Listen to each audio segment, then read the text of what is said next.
दौरी का ही कुल है, मनोज भैया के दौरी का, लोग भैया के दौरी का, आई धनंजय यादव का दावा। तू दावा भले घरे को तोहार भीज जाता का करी तू दावा। अरे कैसन खिसिया थी, अब हम मालूम है तो के हमके परकसवा के साथे जाके दावा के है, सुधीर का, राम प्रवेश का, सरवन का, अकुलरा का तो 400-500 पोस्ट दावा के है। सरवन का? हाँ ससुरारी ले जी बतावे का? नहीं हो, सरवन यादव का। अच्छा। हाँ तो उहे तो कहता नहीं तू दावा छोड़ा, घर की रस्ती का जरूरत बा। का खिसियाली रे, सुनो खिसिया गेली तो सैया चली जाला दबरी तू करे, रोज भोरे में आवेला घरे।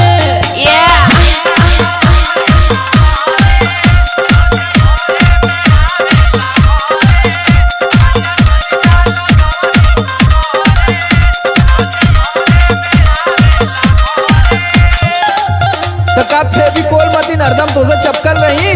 नहीं नहीं तू जा हो, सैया चली जाला दबरी तू करे, रोज भोरे में आवेला घरे, जो ही हमरा तो भरदम परे चर में।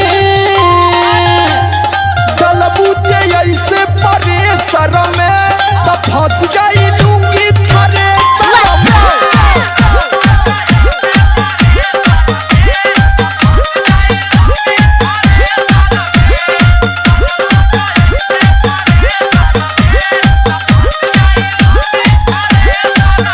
खाली रात भर दबरी तू करेला बोलो,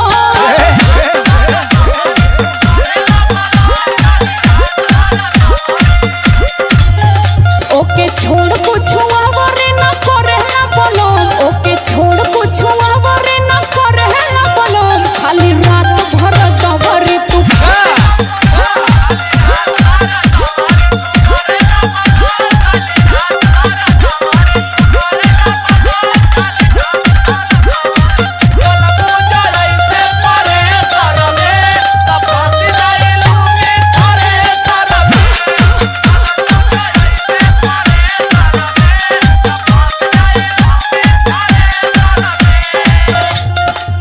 अरे देखा थी कि हार्वेस्टर सब तरफ भाभी है और खतरा में राशन का चाबी है, तोरे कुछ समझ में ना आवत का?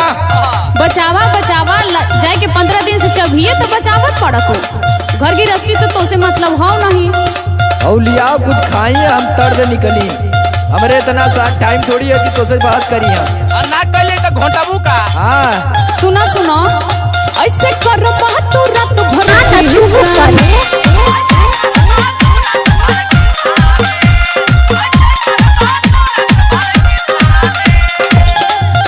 मन कैसे जाई तवा में चल